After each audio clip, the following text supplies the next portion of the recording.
तो आप लोग देख रहे हैं पिछले दिनों से भारत की राजनीति में जो एक तरह से कहेंगे कि भूचाल आया हुआ है। भूचाल इसलिए है कि आप पहली बार देख रहे हैं कि कोई सत्ता जो है, कोई सरकार जो है, वो खुद जो है धरना प्रदर्शन कर रही है, वो भी संसद भवन में। संसद भवन में देश की जो सरकार है वो खुद जो है धरना दे रही है और आप लोग देख रहे हैं कि विपक्ष भी धरना दे रहा है और मामला इतना गर्म हो गया है कि उसमें एफआईआर तक हो गई है नेता विपक्ष राहुल गांधी के ऊपर। मामला पिछले दिनों टीवी चैनल्स के माध्यम से, अखबार, न्यूज़ पोर्टल्स, न्यूज़ चैनल्स के माध्यम से पूरे देश के बीच में आया और एकदम से आया कि राहुल गांधी जो हैं डॉक्टर भीमराव अम्बेडकर की एक तस्वीर लेकर के संसद भवन में घुस रहे थे। इसी बीच में वहाँ सांसदों ने, भाजपा के सांसदों ने, भाजपा समर्थित जो दल हैं एनडीए, उनके सांसदों ने उनको रोकने की कोशिश की और रोकने की कोशिश करने के दौरान जो कुछ हुआ पूरे देश ने उसको देखा। लेकिन कुछ जो सांसद थे, 2 सांसद उसमें घायल हुए भाजपा के, ऐसा बताया जाता है और उनकी जो आरोप है वो भी यही है। एक महिला सांसद है भाजपा की, उन्होंने आरोप लगाया है कि राहुल गांधी जो है उस घटनाक्रम में बेहद करीब आ गए, मैं बेहद डर गई, मुझे सुरक्षा की आवश्यकता है। तो आप लोग देख रहे हैं किस तरीके से क्या घटनाक्रम चल रहा है और राहुल गांधी के ऊपर जो है एफआईआर भी इस मामले में दर्ज हो चुकी है। हालांकि प्रियंका गांधी ने इस मामले पर सफाई देते हुए भी कहा, उन्होंने कहा कि राहुल जी जो है संसद भवन में जा रहे थे, आप लोग देख रहे हैं कि सब क्या हो रहा है, आप लोग देख रहे हैं कि झगड़ा कौन कर रहा है और आप लोग देख रहे हैं धक्का मुक्की कौन कर रहा है। उन्होंने ये भी कहा कि ये सब जो है वो अमित शाह की खाल को बचाने के लिए हो रहा है। आप लोग देख सकते हैं, अखबार का हमने कटिंग लगाया, वहाँ पे स्टेटमेंट जो है बिल्कुल यही है। न भारत टाइम्स ने इसको छापा है और वहाँ पे लिखा हुआ है कि अमित शाह की खाल को बचाने के लिए ये सब हो रहा है। खैर जो भी है, राहुल गांधी का स्टेटमेंट अपना अलग है। वो कहते हैं कि जो लोग मनुस्मृति में विश्वास नहीं रखते हैं, मनुस्मृति वाले जो लोग हैं वो नहीं चाहते हैं कि इस तरीके से कुछ चीज़ें हों, और अम्बेडकर को जो लोग पसंद नहीं करते हैं वो इस तरीके की चीज़ें करते हैं। और बात ठीक भी है, क्योंकि अम्बेडकर की तस्वीर को संसद भवन में अगर कोई व्यक्ति लेकर जाता है तो इसमें गलत जो है वो कुछ भी नहीं है, क्योंकि अम्बेडकर भारत के थे। अम्बेडकर ने संविधान की रचना की, संविधान के अनुरूप ही जो है आपका संसद भवन हो, चाहे आपका न्यायपालिका हो, सब कुछ संविधान के अनुरूप ही चलता है। डॉक्टर अम्बेडकर कोई बहुत छोटा नाम नहीं, बहुत बड़ा नाम है पूरे भारत देश के अंदर।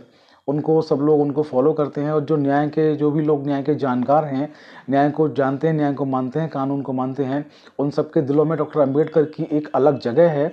वो सब डॉक्टर अम्बेडकर का बेहद सम्मान करते हैं, चाहे वो किसी भी जाति, किसी भी धर्म से आते हों। लेकिन डॉक्टर अम्बेडकर जो थे वो सब जाति धर्म से सबसे ऊपर थे, संविधान के रचयिता थे, तो उस लिहाज से उनका सम्मान होना भी आवश्यक है।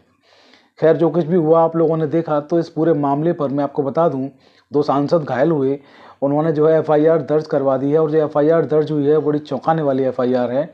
एफआईआर जो अभी नया कानून लॉन्च हुआ, बीएनएस, भारतीय न्याय संहिता, क्योंकि आईपीसी को रिप्लेस कर दिया गया है। आईपीसी की जगह अब आप सब जानते हैं कि बीएनएस जो है भारतीय न्याय संहिता चलता है। तो बीएनएस की धारा 109, 115, 125 और कुछ अन्य धाराओं में ये मामला दर्ज किया गया। इसमें 109 जो है मैं आपको बता दूं, 109 बीएनएस जो है वो 307 आईपीसी जो होता था वो है, क्योंकि 109 बीएनएस की जो डेफिनेशन है वो वही है जो 307 आईपीसी की डेफिनेशन थी। यानी कि किसी पर जानलेवा प्रयास करने को, किसी को जान से मारने की नीयत से किसी पे हमला किया जाएगा, जानलेवा प्रयास किसी के ऊपर किया जाएगा, तो धारा 109 जो है वहाँ पर लगेगी। लेकिन इस पूरे घटनाक्रम को देखें तो वहाँ पर ये कहीं नहीं लगता है कि राहुल गांधी ने बहुत सोच समझकर जो है आपराधिक बल का प्रयोग किया हो, जान से मारने की नीयत से उन्होंने हमला किया हो, ऐसा भी नहीं लगता है। जो कुछ हुआ सब पूरे देश ने देखा। जो कुछ भी हुआ वो एकदम से हुआ, एक्सीडेंटल उसको कहेंगे कि वो एकदम से हुआ, कुछ भी प्री प्लान्ड नहीं था। तो इन मामलों में इन धाराओं में मामला दर्ज हो गया, एफआईआर दर्ज हो गई है।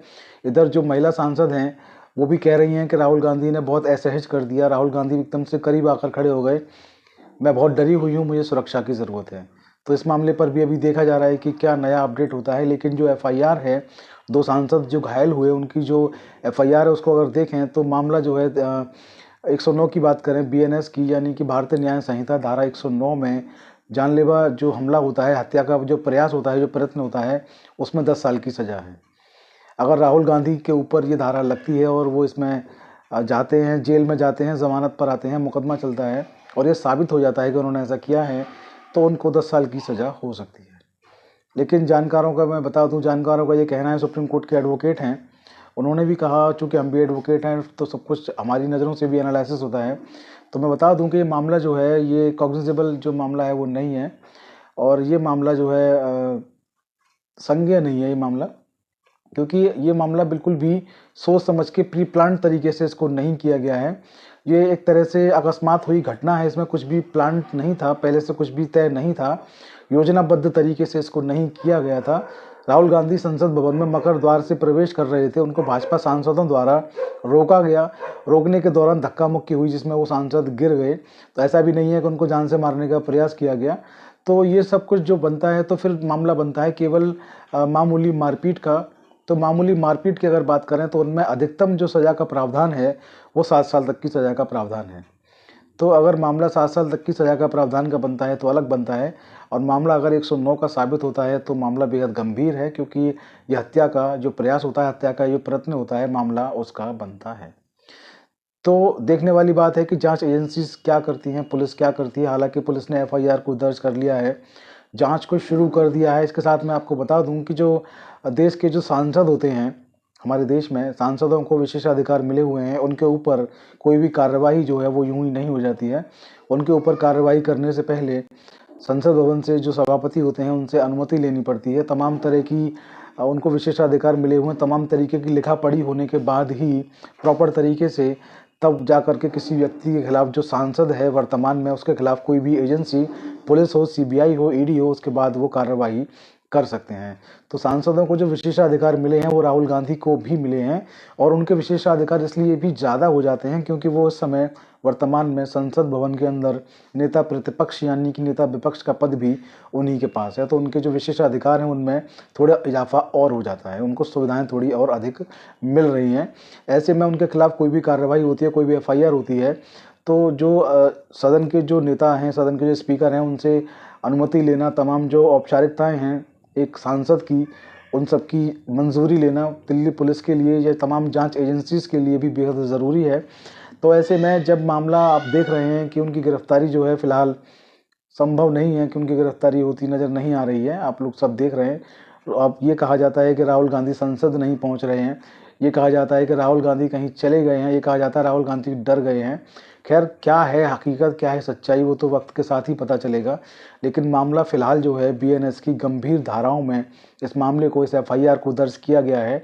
और यकीन जानिए अगर इस एफआईआर में उनकी गिरफ्तारी होती है और ये धाराएं और अगर उन पर साबित होती हैं तो 10 साल की सज़ा का आप सीधा सीधा मतलब समझ लीजिए कि भारत का जो कानून है, एमपी एमएलए के लिए जो कानून है वो साफ है कि जिस व्यक्ति को 2 वर्ष या उससे अधिक की सज़ा होगी, उस व्यक्ति को अपना जो संसद का जो पद है, सांसद का पद है, विधायक का पद है, उससे इस्तीफा देना पड़ेगा और वो आजीवन जो है उससे वंचित रहेंगे, कभी दोबारा चुनाव नहीं लड़ पाएंगे। तो ये भी देखने वाली बात है, अगर राहुल गांधी पर 10 साल की जो धारा है जिससे ये प्रमाणित हो जाती है, उनको 10 साल की अगर सज़ा होती है तो फिर वो कभी सांसद नहीं बन पाएंगे। खैर मामला भविष्य के गर्त में है, जो भी होगा उसको आप उस विषय से आपको अपडेट कराते रहेंगे। आप लोग बने रहें हमारे साथ, चैनल को शेयर करना ना भूलें, वीडियोस को शेयर करना ना भूलें। जय हिंद, जय भारत, नमस्कार।